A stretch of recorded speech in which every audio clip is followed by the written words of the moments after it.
Welcome to Dog on the Plot, and in today's episode we're going to have a little retrospective and see what I've been up to. And it's February, so I think we should sow something. What do you think, Dory?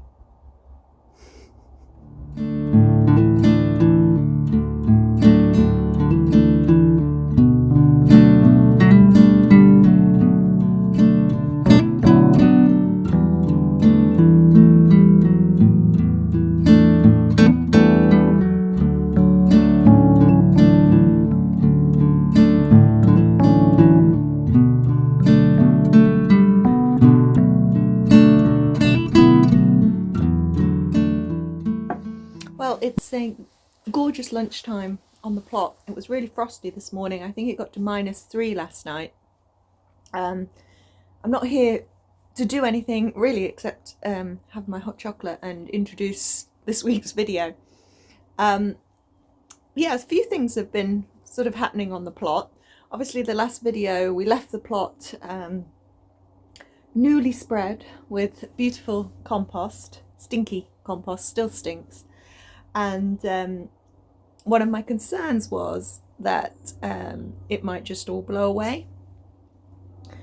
Almost immediately after we'd spread the compost, the winds did come up, and it was some pretty breezy days, and I thought what I would do is water the compost to try and weigh it down and stop it from blowing away.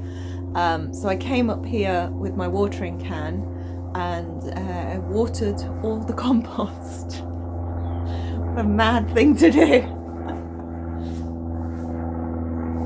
Aeroplane.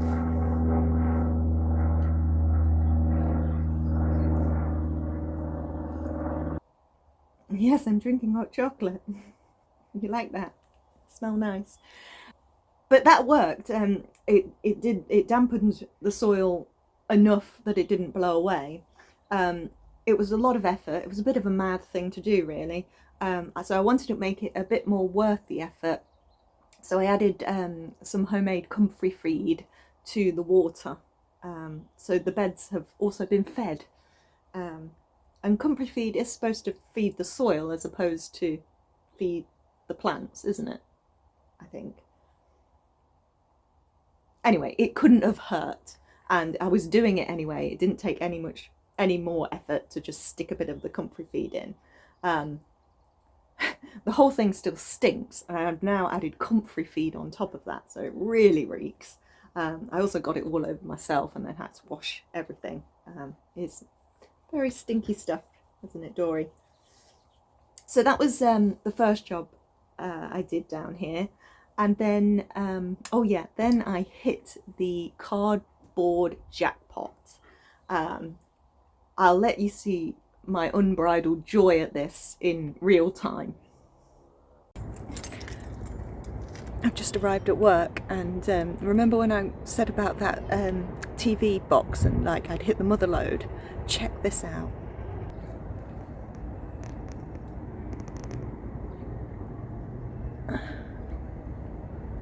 You don't even need any more cardboard. I think I have become quite obsessed with cardboard now. I was going to say compost. Cardboard now. Perhaps unhealthily, because I'm not sure now what I'm actually using it for. I'm just kind of collecting it at the end of the plot. I did think that with my concern over the flying away compost, I could lay it on top and kind of create a cardboard sandwich. I've not seen anyone do that as a no-dig method, but I don't see why you couldn't. So I may do that depending on how much I eventually collect. But what I have started doing is, you see that? Get Dory up. I have started laying this cardboard path down the side of the allotment. Now I can't remember whose video I saw it on, but they were saying that it's really important to have one straight line, one path that goes from the bottom to the top of your plot. And these grass paths are a bit wiggly actually. They don't go straight. The only one that does is the one by this side, which is the wettest part of the plot as well. So I've decided to cardboard that and then put wood chip down. So that's my plan with some of the cardboard. The rest of it I think I will be using it to help the weed suppression at the back of the plot here when I eventually move the compost bins. So I'm sure it will get used. But yeah, I got that huge boot full of cardboard from the skip, and then the next day I went to work and I did it all again. I didn't video that one, and then I actually fit even more in because a lady down the street had some cardboard on her front she said I could have, and my mom's neighbour had an enormous piece of cardboard that then I also shoved into the boot and brought it all down. So that's all at the bottom of the plot now. So that was exciting, cardboard excitement. And then I had another little bit of excitement on the plot when I was just wandering through one morning. I'll let you see that in real time too. I just arrived at the plot and disturbed a woodpecker that was just sitting on one of the beds. I'm going to go try and get it now. It's gone up this tree. Oh no, there it goes. Oh, too far now. I can just see it. Let me see if I can catch it.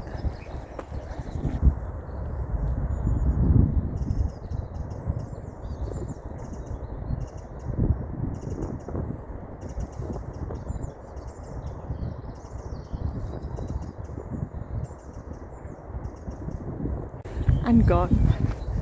That was pretty magical.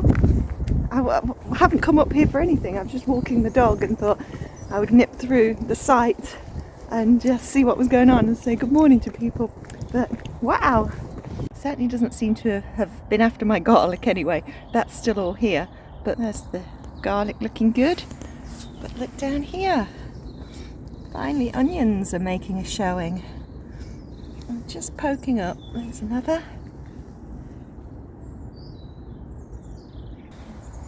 So that's also exciting. Definitely worth just a quick gander around the plot in the morning.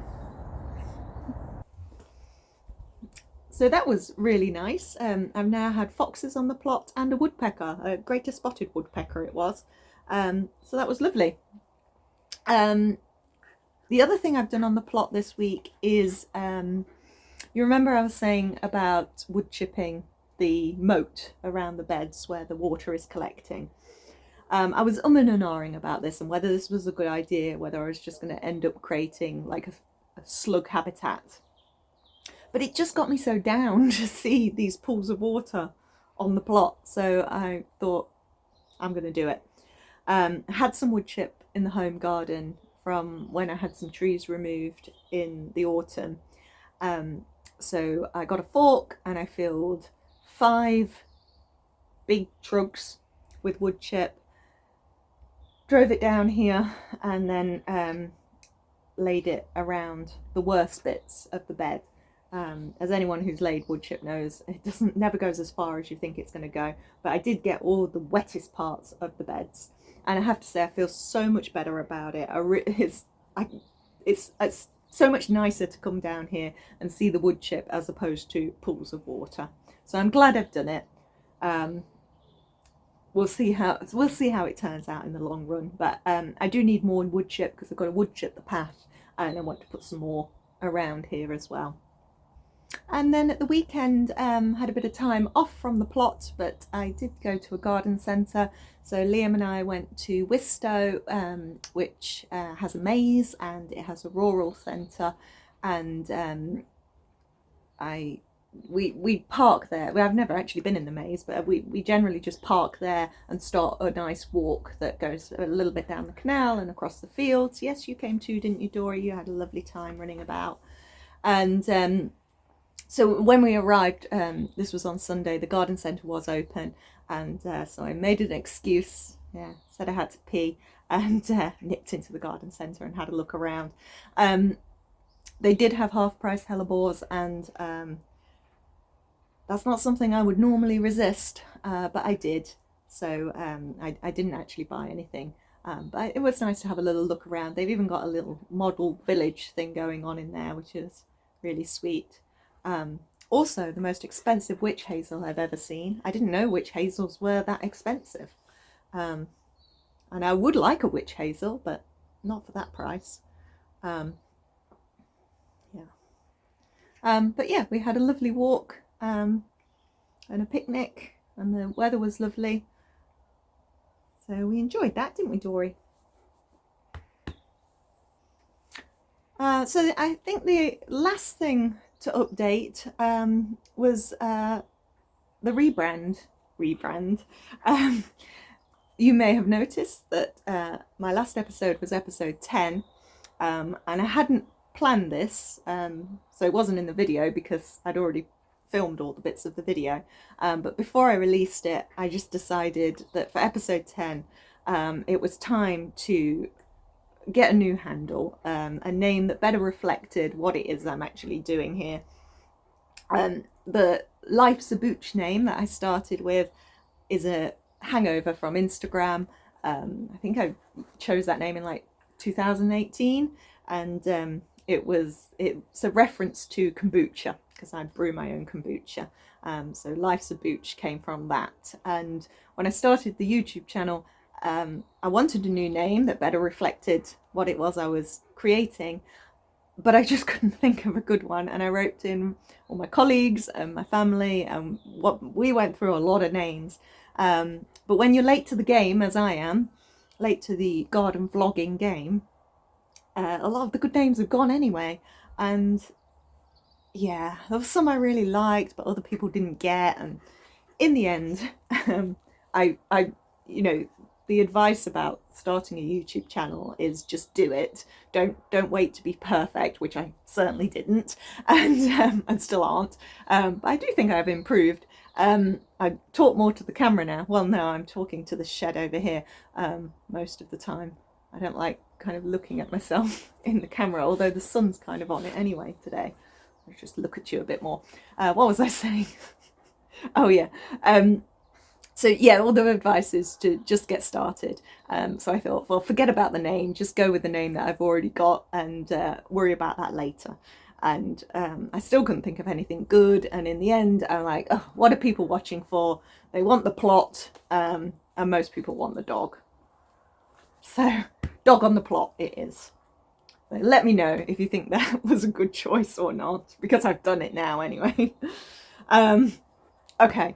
Oh, and I had a new thumbnail design. So, see? Incremental improvements. Right, I think that's everything in terms of the plot. I got the car here because I had yet more cardboard, of course. But I also had 2 bags of rabbit poop. Right, so I'll do something with this rabbit poop and then let's head home and see if we can find a propagator. Okay, Dory.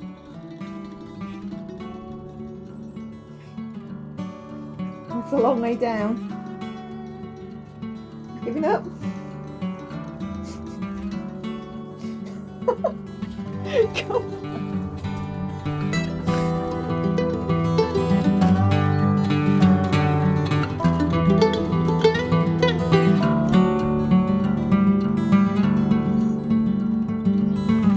And a quick transition to the home garden, which I just can't believe how warm it is. It was so cold this morning. These hellebores, for instance, this morning this was drooped down onto the ground. Now it's standing up proud. How glorious are they? Oh, beautiful. Oh, Dory. No, not on the beds. Okay, so in the greenhouse, and yeah, where is, oh, is that it? I've got all my overwintering plants. Look at these magnificent beasts. Look at the colour. Fantastic. They need to go in the ground somewhere. I think that is the slightly broken propagator down there. So I'm going to have to do some manoeuvring to get it out. Okay, job number 1.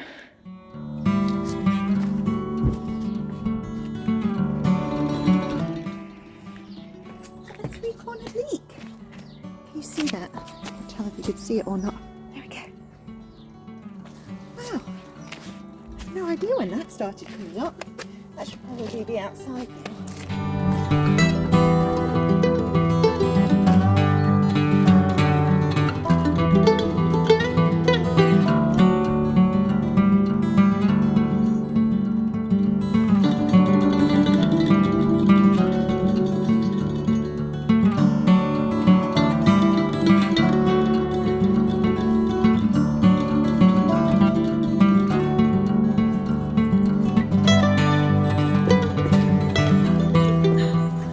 Okay, the oh, a bit close. The propagator is cleaned and drying just there. Hi Dory, good timing. And I've been upstairs and found my peppers and chilies folder, but also my allium folder, because people sow onions now, don't they? So we'll look at that in a moment. Have I got enough onions? I did plant a lot in sets, so I'm not sure I need to do some from seed as well. But what if all the set ones fail? Can't hurt to try. I've never tried growing onions from seed before. Right, chilies. Szechuan pepper needs stratification. Chill and then sow in spring. Right, so that one is going in the fridge. Okay, chili pepper Hungarian hot wax, chili pepper habanero orange, chili pepper Portugal, chili pepper early jalapeno, chili pepper cayenne, chili pepper ring of fire, and the one I really wanted to do was the lemon drop hot citrus chili, which I've seen other people do. I saw Plants and Gin do this one, so that one is from the Incredible Seed Library as well. I thought I had just a cayenne. Oh, did I say chili pepper cayenne? Did I say ring of fire? Oh gosh, I'm already confused, and all I'm doing is reading them out. So 1, 2, 3, 4, 5, 6, 7 different chilies. Excessive? These are mostly from the Heritage Organic Seed Company. They had a massive seed sale towards the end of last year because they've rebranded, because they're now certified organic. So they were organic before, but now certified organic. But yeah, these were all like 30p, all these seeds. So do you do the sweet peppers now as well, or do you wait a little longer for those?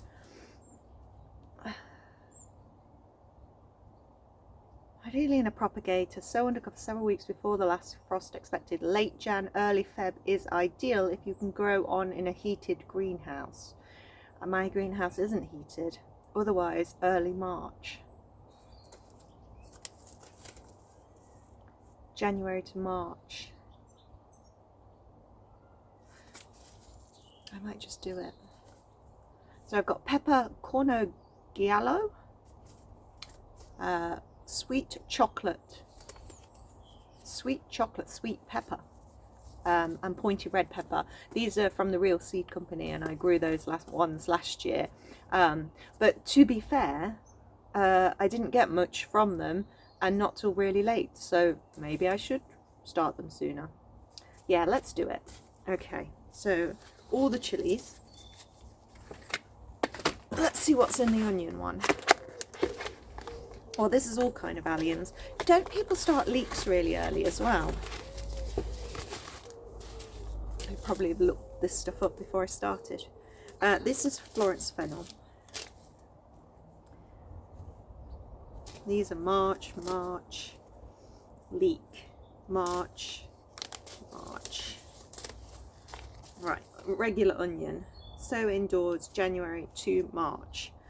This is the Mr. Fothergill's Bedfordshire Champion. First rate all-round variety with good flavour. Large, round, long storing bulbs. It's a good source of vitamin C. Right, maybe we'll do that one then. These are some onion seeds that are still in date. I think they came from my mom. No instructions on them. That's onion Regensburger. Okay, leek, celery, ooh, onion long red Florence. January to March. Okay. Okay, so 3 different onions. Why not, hey? Okay, let's get sowing. I did buy some actual seed sowing compost, because I do feel that made a difference last year. And I struggled last year because I didn't think any of the seed compost was peat free. But when I checked this one at the garden centre the other day, it's peat free. Maybe it was peat free last year and I just didn't check it because I assumed it wasn't. But yeah, so that was cool. Right, let's go sowing. I decided to sow in the greenhouse since it's so glorious. I kept the seed compost in the lean-to to stop it getting frozen, because it would have got frozen last night, but it's lovely and warm in here now, so I think it'll be fine. I'm using one of these trays, one of the Charles Dowding, is it called 60 cell something 40 tray or whatever. They're quite tiny little holes, but they have the big wide bottoms, which is apparently good for air pruning the roots, I believe it's called. Anyway, these will work quite well for me if I remember to water them, because they're such small cells, they dry out pretty fast. The chilies, I'm going to do one in each. How many should I do of each chili? Like 3 to be safe. I can always pass them along. And I think Charles Dowding does onions multi-sown, so I think I might do that, especially with that little packet that's been open for who knows how long and may not germinate. Okay, let's fill it with compost.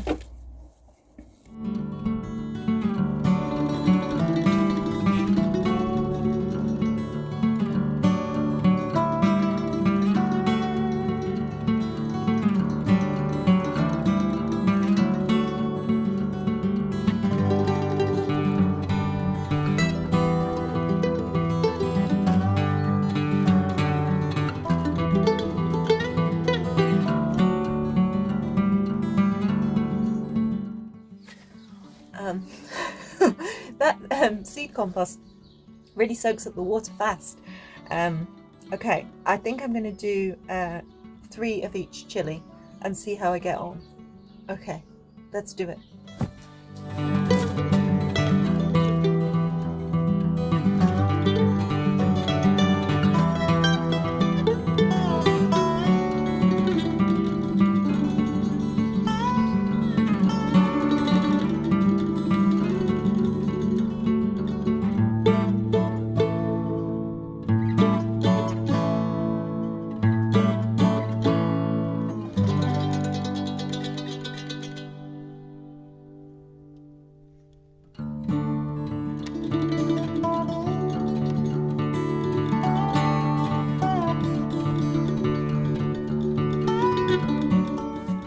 Well, doesn't that look wonderful? I'm hoping these tags aren't too tall for the propagator.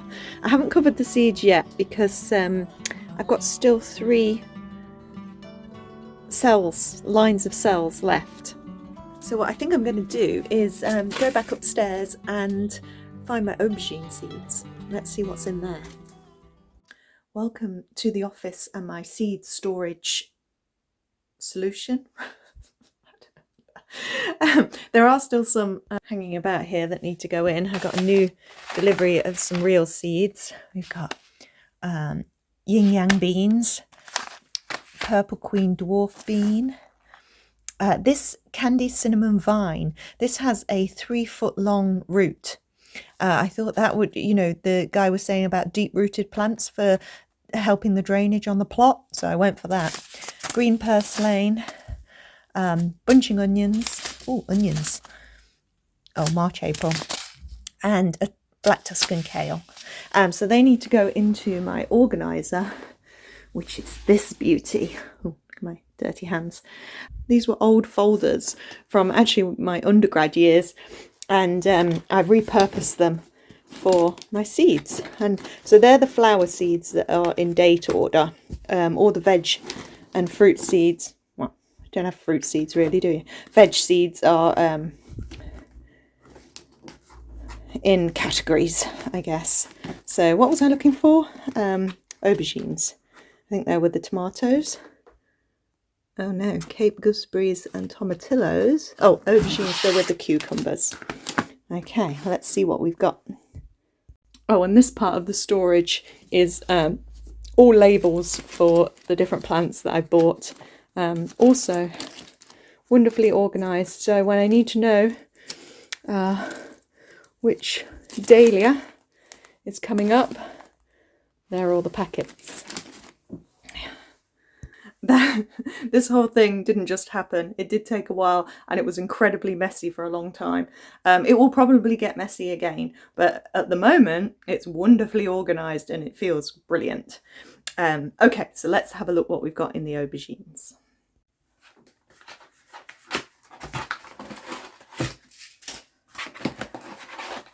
So these are the cucumber ones. So I've got Market More, Crystal Lemon, Watoma, and I've got a choker, Fat Baby, Fat Baby. I'm going to try that this year. But aubergines, okay. Check Early aubergine, which I grew last year, and a small black aubergines. They're like your regular aubergines but smaller. Actually, they're quite purpley, but a deep purple. Whereas this one, oh no, that's a cucumber. What's that doing in there?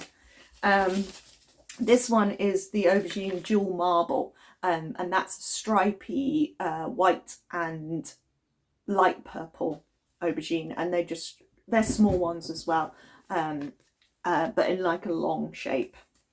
So we've got those. Oh, and I've got another packet of those. I think they were freebies with an order. And then I've got aubergine Black Beauty, which is another heritage organic one, which I haven't grown before. So, okay, so I've got, what did I say I had? 3 rows of cells, 3 aubergines. Do I need 6 of each aubergine though? What do you think, Dory? Do we need 6 of each aubergine? What do you think? Why is your beard muddy? What have you been doing? Can you understand what I'm telling you? What if you turn your head the other way? No help whatsoever. Okay, 3 types of aubergine. Let's go.